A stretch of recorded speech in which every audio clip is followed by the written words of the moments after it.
大約1年前，我哋進行咗一個爬坡比賽，嚟測試接車同公路車嘅分別。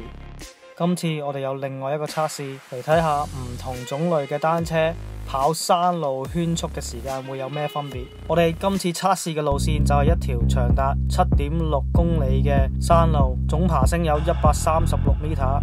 賽道分為4個區域，起步第一節就屬於一段波浪形嘅路線，即係 rollers。轉完第一個右彎之後，就到第二個區域，呢段路係一直落斜，當中仲有幾個高速嘅彎添。落到山腳之後，過咗條橋，我哋就轉右嚟到第3區域，我哋叫佢做 False Flats， 睇落去似平路，但係其實係一條斜坡，大概有1至到5% 斜度。過咗呢一段路，我哋轉右就去到我哋最後一個區域，一路咁樣爬坡，斜度係5至到15% 嘅。上到山頂之後，有多2個波浪紋，轉完右就衝刺去返我哋起點。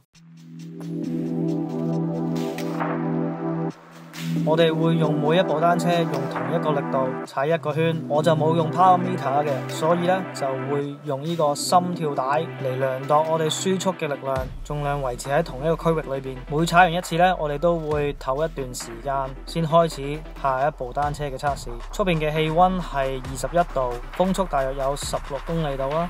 我哋第一轉就會用呢一部 BMW Mini Cooper 嘅接車，車架係鋁製，車轆 size 係20寸，跟呢個35mm 嘅車胎，8速前53，後係11至到32，總重量係11 kg。為咗令到今次嘅測試冇咁悶，我哋邀請咗一個特別嘉賓嚟做我哋呢一次嘅旁述，佢就要求我哋打蒙佢個樣，嚟避免佢公司知道佢喺出邊 out low。呢位嘉賓呢，就做過好多唔同運動嘅旁述，佢時不時都會出現喺電視劇集裏邊嘅，唔知道大家估唔估到呢位仁兄係邊個呢？ OK， 我哋交俾呢位旁述。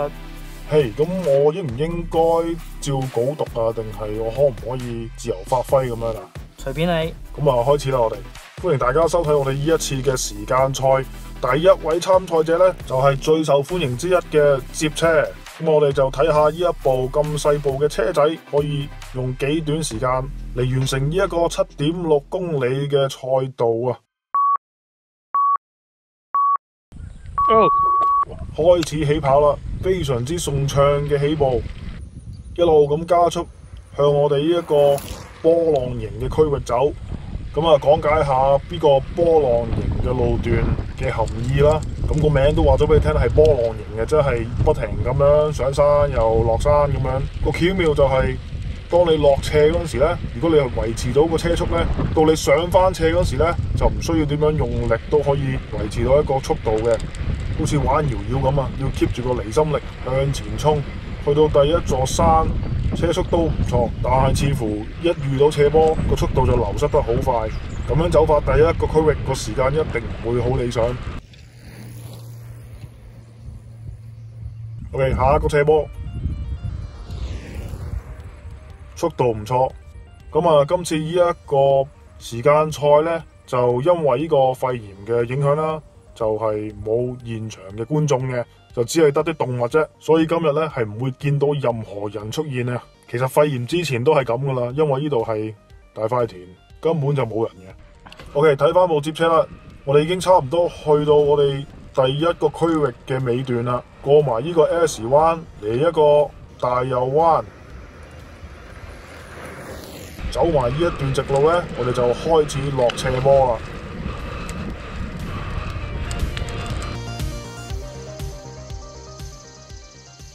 OK， 而家去到呢個第2嘅區域，落呢個大斜坡嘅，咁啊睇下部單車仔極速可以去到幾快。雖然而家係落緊山啦，但係你見到佢係不停咁樣踩緊，仲係去到盡。OK， 最高速去到49公里嘅，唔差啊！一部咁細部嘅單車仔嚟講，個車轆咁細，呢個速度呢，個單車就一定好敏感啊！個轉向一定好擺下。唔知道大家睇唔睇到呢個路面嘅情況？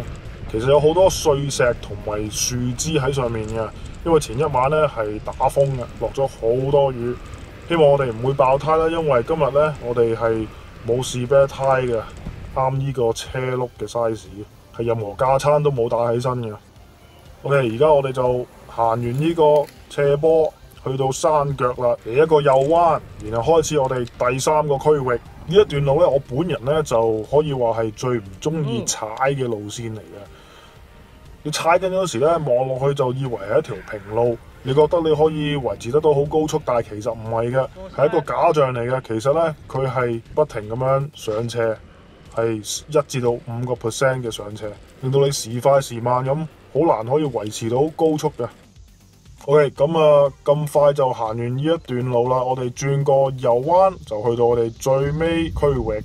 前面呢一個路段咧就係不停咁上車，部接車走得好慢。我哋過埋呢個農場咧，就嚟到一個最斜嘅位啦，係有15% 嘅。睇佢個樣似乎掙扎緊，個腳踏轉得好吃力。佢後面已經用緊最大嘅餅㗎啦，34T， 但係依然好吃力。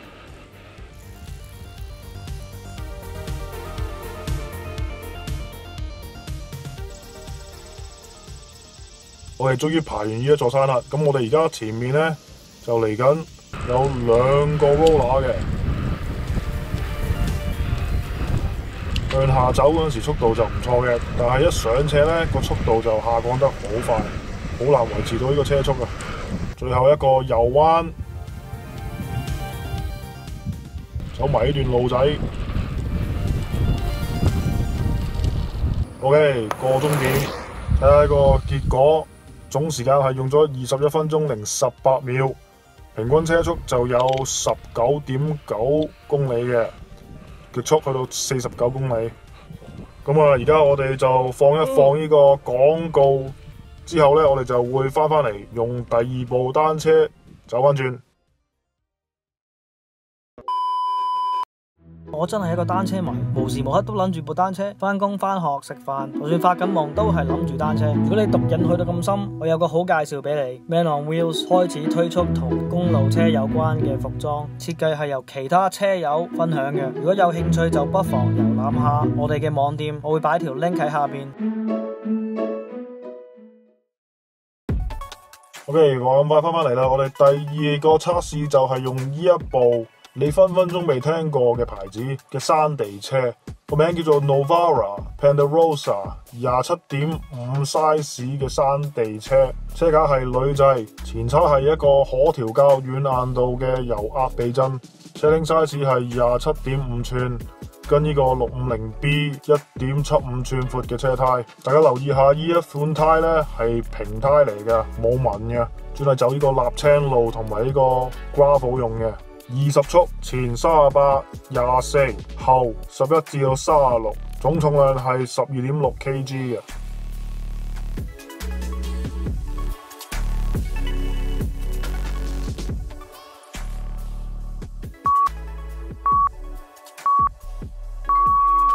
開始啦！加速方面明顯係快過之前部接車嘅，我諗大車轆嘅分別就係呢度啦。咁啊，睇下佢走呢個波浪形嘅路段又如何呢？同接車比，睇落去都差唔多，冇乜分別。落呢個斜坡仔嘅速度都好快啊 ！S 彎個車速都唔錯。而家就去到我哋呢個第1個右彎啦，行埋呢段路咧就完成我哋第1個區域。OK， 第2個區域落車啦。睇下呢一部咁重嘅山地車可以去到幾快？極速係去到52.6 km 嘅，同接車仔比係快咗3.6 km 嘅。肥仔胎睇落去咧，行呢啲凹凸嘅路咧，真係冇咁蹬嘅。你睇下佢好似好舒服咁樣過得。你過埋條橋就嚟到我哋呢個第3區域啦，一個假平路啊 ，false flat， 同之前一樣啦，都係好難維持到呢個車速嘅。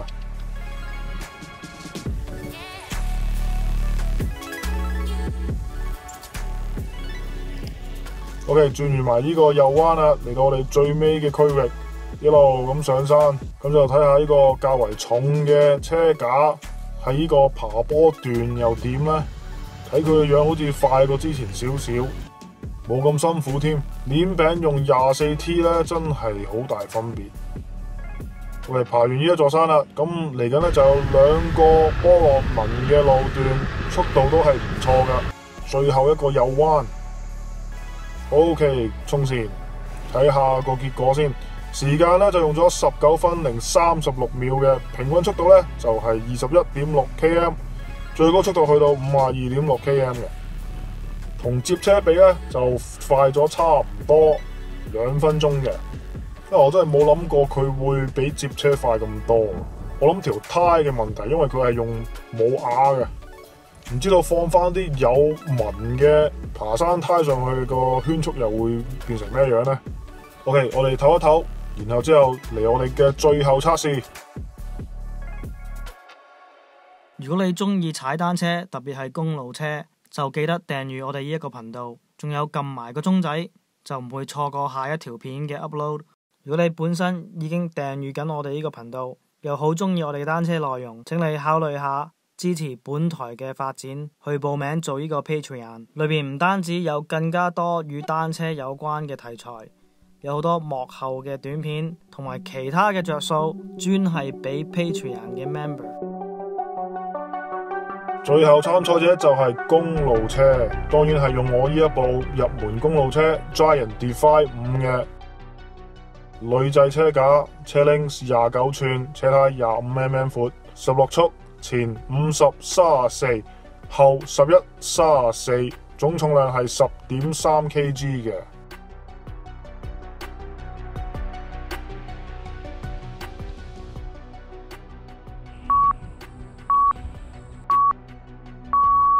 起跑啦！哇，分別好大。你睇佢一踩個開頭嗰幾下咧，已經知道佢係好明顯輕好多、敏捷好多嘅。特別係留意呢個山地車同佢嘅比較，起步嗰下係好明顯嘅。OK， 第一個波浪形嘅路段速度係唔錯噶。第一個斜坡仔，哇，快啊！係完全界過。開頭嗰兩部單車睇落去咧，就好似散步咁樣，點埋呢兩個 S 彎，嚟一個右彎，過埋呢段路咧，就完成我哋第一個區域。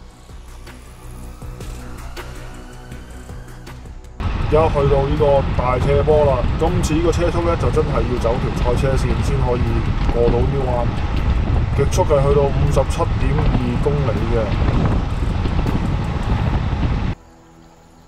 過埋條橋，嚟一個急右彎，就開始我哋第3段啦。同之前一樣啦，冇乜特別，維持一個較為慢嘅車速完成呢一段路嘅。但係快過之前都睇落去。轉埋呢個右彎，開始我哋最尾嘅區域啦。一路上車，保持呢個車速，過埋呢個牧場。又嚟到呢一個最斜嘅山段啦，15% 嘅係，全程都係坐住喺度爬嘅，盡量保持呢個心跳喺同一個區域。我哋爬完一座山啦，最後2個 roller 非常之容易咁樣過咗。OK， 嚟一個最後嘅右彎，行多少少，衝線，睇下呢個結果。時間係用咗17分零15秒嘅。平均速度係26.5公里，極速去到57.2嘅。咁啊，講到呢一度呢，我就俾翻個咪個車手講下佢賽後感想。OK， 咁攞翻頭先3部單車嘅數據一齊睇下，個結果就冇超乎我嘅預料。公路車就當然係最快噶啦，車速足足快咗4分鐘到嘅，同呢個接車比。喺呢個咁短嘅賽道嚟講呢，4分鐘真係好多下噶。咁今次呢個測試呢，就唔可以話好專業嘅，當中有好多唔同嘅因素可以令到個時間有差距。咁我自己都盡量用呢個心跳帶嚟控制自己嘅 output 啦。咁睇翻3架單車唔同嘅心跳區域呢，都係爭3個 BPM 到嘅啫，係非常之接近嘅。3款單車都可以話係呢個入門嘅最低級嘅款式啦。每一個圈之間我都有唞咗一段時間嘅，食咗少少嘢咁啦，補充體力啦。咁如果有多啲時間呢，我覺得呢一次測試呢，如果每個部單車可以走2個圈呢，之後就攞佢哋嘅平均速度嚟比較呢，就應該會準確啲嘅。我自己本身係炒開公路車嘅而家，咁所以就當然啦，對部公路車熟悉啲啦。OK， 咁同大家分享下我呢一次測試裏邊 notice 到嘅嘢啦。我覺得啦，我本人覺得呢個接車呢，就個細輪嘅 size 嘅影響呢，就令到佢非常之難維持得到呢個速度㗎。一遇到少少斜坡呢，嗰個速度就流失得真係好快。同埋好敏感啊個轉向，即係你去到某個速度，即係中速同高速啦，部單車好容易擺。咁呢個風嘅阻力咧，都係一個好大嘅問題，因為佢本身個設計令到你真係唔可以話點樣趴低個身咁樣嚟減少阻力嘅，因為就算你耷低個頭，你個扶手個高度令到你始終都係好似坐得好直下咁，冇乜分別嘅。有一樣佢好就係真係好舒服嘅，真係你低速踩嗰陣時真係好正好舒服。如果喺城市度悠閒咁樣踩呢，接車真係一流。我哋講下部山地車啦，咁第一樣嘢嘅感覺呢就好明顯啦，個重量啦，特別係呢一個前面嘅重量啦。你個轉向呢，你個扶手呢，一喐少少呢。你其實唔使點樣喐佢嘅，佢因為佢個重量咧，你係一擺佢啲咁多咧，佢自己會轉埋，幫你轉埋噶啦。喺第二個區域，即係呢個落呢個大斜坡啦。咁佢因為佢個重量，所以咧佢可以話加速會比較快啲啦。但係佢好快去到極速，因為佢個下盤佢個前鏈柄咧係非常之細嘅。我喺開頭啱啱落斜嗰陣時已經去到極限啦，你已經去到，就算踩個回轉度轉到好高都冇用，已經去到極限嘅車速，唔可以再快啦。咁而部公路車嘅感覺咧就我本身係炒開公路車咧，所以冇咩新嘅感覺咯，係只可以話到俾你聽。當我踩完開頭嗰兩部單車，再搭翻上部公路車嗰時，嗰種感覺真係好明顯感覺得到，呢個設計係為速度而設計咯，係每一方面轉向啊、速度啊，所有嘢都好明顯好過之前嗰兩部車，簡直係冇得比嘅。唔知道其他嘅觀眾踩過呢幾款單車嘅感覺係咪一樣呢？歡迎喺下面留言同大家分享下。OK，今集都幾好玩，希望你中意呢一條短片啦，記得俾個 like、訂閱同埋分享。今集就講到咁多啦，多謝收睇，下次見。